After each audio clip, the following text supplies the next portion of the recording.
जय हिंद दोस्तों, स्वागत है आपका। आज का टॉपिक है railway group D previous year question paper. ठीक है, मैं आपको 2005 में पूछे गए 3 से 4 प्रैक्टिस सेट कराऊंगा। ठीक है, जो आपका स्पीडी पब्लिकेशन बुक से है, आप देख सकते हैं स्पीडी, यहाँ पर लिखा हुआ स्पीडी पब्लिकेशन बुक। ठीक है, इसमें देखिए कि आरआरबी कोलकाता 6/2/2005 में जितने भी प्रश्न पूछे गए थे वे सारे प्रश्न को अभी मैं कराने जा रहा हूँ। ठीक है, आप देखिए लिग्नाइट क्या है, तो लिग्नाइट एक प्रकार का कोयला है। ठीक है, लिग्नाइट एक प्रकार का कोयला है। वहीं दूसरा सवाल है कि सर आइजैक पिटमैन आशुलिपि प्रणाली के प्रवर्तक थे। ठीक है, सर आइजैक पिटमैन आशुलिपि प्रणाली के प्रवर्तक थे। अगला सवाल देखिए कि मानचित्र पर समुद्र तल से समान ऊंचाई वाले स्थानों को जोड़ने के लिए खींची गई रेखाओं को समुच्च रेखाएं कहते हैं। ठीक है, क्या कहते हैं? समुच्च रेखाएं। चलिए अगला देखते हैं। अगला है कि राजा राम मोहन राय को सुभाष चंद्र बोस ने युगदूत कहा था। क्या कहा था? युगदूत। ठीक है, चलिए गांधी जी भारतीय राष्ट्र कांग्रेस के अध्यक्ष एक बार बेलगांव अधिवेशन में बने थे। कितने बार बने थे? एक बार बेलगांव अधिवेशन में। वहीं है अमीर खुसरो सुल्तान अलाउद्दीन खिलजी का दरबारी कवि था। अमीर खुसरो कौन थे? तो सुल्तान अलाउद्दीन खिलजी का दरबारी कवि। ठीक है, चलिए मौर्य काल में प्रचलित मुद्रा का नाम पन था। मौर्य काल में प्रचलित मुद्रा का नाम क्या था? तो पन था। चलिए अगला सवाल देखिए। कोशिका के अंदर सूचना का प्रवाह आरएनए द्वारा होता है। कोशिका के अंदर सूचना का प्रवाह किसके द्वारा होता है? तो आरएनए द्वारा। ठीक है, वहीं देखिए कि टाइफाइड मानव शरीर के आंत को प्रभावित करता है। टाइफाइड किसको प्रभावित करता है? मानव शरीर के आंत को। ठीक है, सौरमंडल का अत्यधिक गर्म ग्रह कौन सा है? सौरमंडल का अत्यधिक गर्म ग्रह तो शुक्र है। कौन है? शुक्र है।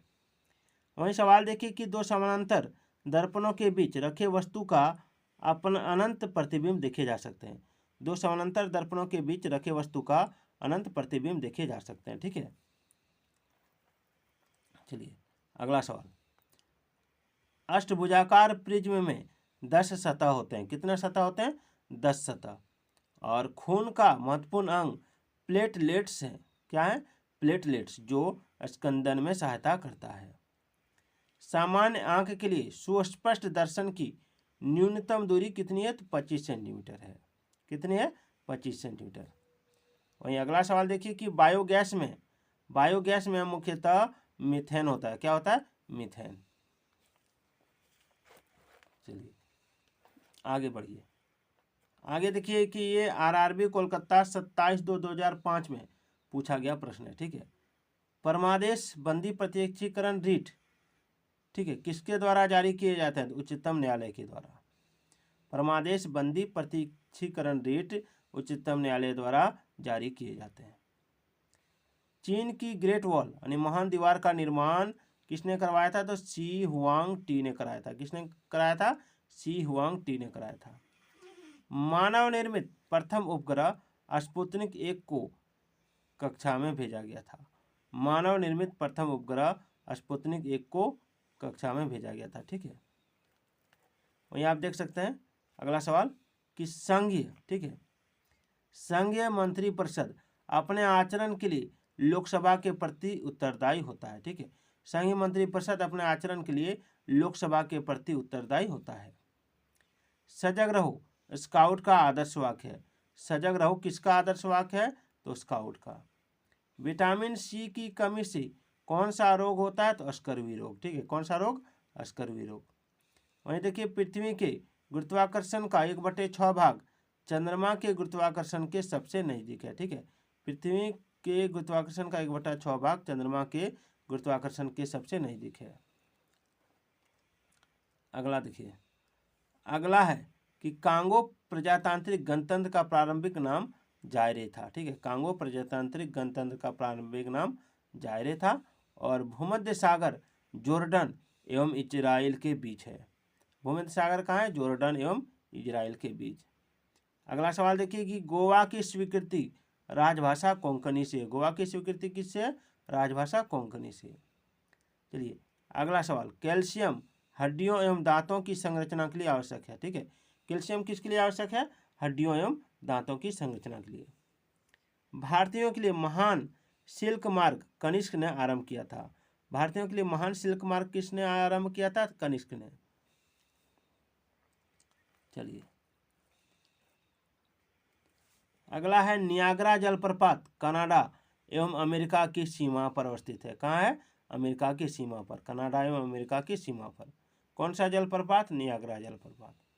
वहीं देख सकते हैं कि ब्रह्मांड में विस्फोटी तारा अभिनव तारा कहलाती है। ब्रह्मांड में विस्फोटी तारा क्या कहलाती है? अभिनव तारा। वासी जनजाति लक्षद्वीप से संबंधित है। किससे संबंधित है? लक्षद्वीप से। और लॉर्ड मैकाले शिक्षा पद्धति कब लागू हुई थी? तो 1835 में। लॉर्ड मैकाले शिक्षा पद्धति 1835 में लागू हुई थी। ठीक है, चलिए अगला सवाल देखते हैं।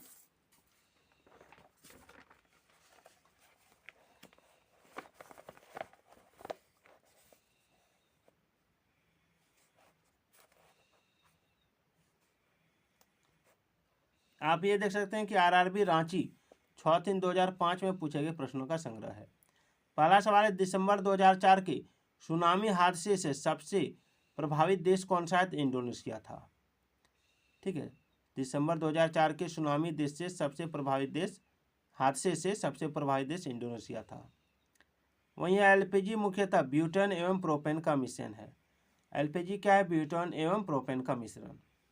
अगला सवाल है, महारानी लक्ष्मीबाई की समाधि ग्वालियर में है। कहाँ है? ग्वालियर में। ठीक है, महारानी लक्ष्मीबाई की समाधि कहाँ है? तो ग्वालियर में। चलिए एक मिनट, चलिए अगला आगे देखिए। आगे है, कास्ट आयरन किसके मिलाने से तन्य हो जाता है? तो कास्ट आयरन मैग्नीशियम मिलाने से तन्य होता है। ठीक है, वहीं देखिए, द्वितीयक सेल को संग्राहक सेल भी कहते हैं। द्वितीयक सेल को क्या कहते हैं? संग्राहक सेल। ठीक है, अभ्रक यानी माइका का विशिष्ट प्रतिरोध बहुत अधिक होता है। माइका का विशिष्ट प्रतिरोध बहुत अधिक होता है। विद्युत ऊर्जा मापने के लिए उपयोगी मीटर KWH मीटर कहलाता है। ठीक है, विद्युत ऊर्जा मापने के लिए उपयोगी मीटर KWH मीटर कहलाता है। चलिए अगला सवाल देखिए कि आर्मेचर का कंप्यूटर AC को DC में परिवर्तित करता है। आर्मेचर का कंप्यूटर क्या करता है? AC को DC में परिवर्तित करता है। चलिए अगला देखिए कि एक थ्रोटलिंग प्रक्रम में दाब स्थिर रहता है। एक थ्रोटलिंग प्रक्रम में क्या होता है? दाब स्थिर रहता है। ठीक है, वहीं देखिए, एक शुद्ध कैपेसिटिव सर्किट का पावर फैक्टर लोडिंग होता है। एक शुद्ध कैपेसिटिव सर्किट का पावर क्या होता है? Factor loading. ठीक है, चलिए अगला देखिए कि आयरन कोर में वायु छिद्र हिस्टेरिसिस यानी सेथिल्स क्षति का बचाव करते हैं। आयरन कोर में क्या होता है? वायु छिद्र हिस्टेरिसिस यानी सेथिल्स क्षति का बचाव करते हैं। अंजू बॉबी जॉर्ज लंबी कूद से संबंधित है। अंजू बॉबी किससे? अंजू बॉबी जॉर्ज लंबी कूद से संबंधित है।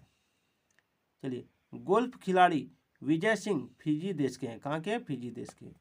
विश्व में महाद्वीपों की कुल संख्या 7 है। विश्व में महाद्वीपों की कुल संख्या कितनी है? तो 7 है। चलिए, यूरोप महाद्वीप को मानव घर कहा जाता है। क्या कहा जाता है? मानव घर। यूरोप महाद्वीप को क्या कहा जाता है? मानव घर। ठीक है, भारत एवं बांग्लादेश ने चटगांव एवं अगरतला के बीच बस चलाने का निर्णय लिया है। ठीक है, और शुष्क सेल प्राथमिक सेल होता है। याद रखिएगा, शुष्क सेल क्या होता है? प्राथमिक सेल। तो 9 मिनट में मैंने आपको लगभग, ठीक है, लगभग मैंने आपको 60 प्रश्न करवाया। तो ये वीडियो कैसा लगा कमेंट जरूर कीजिएगा।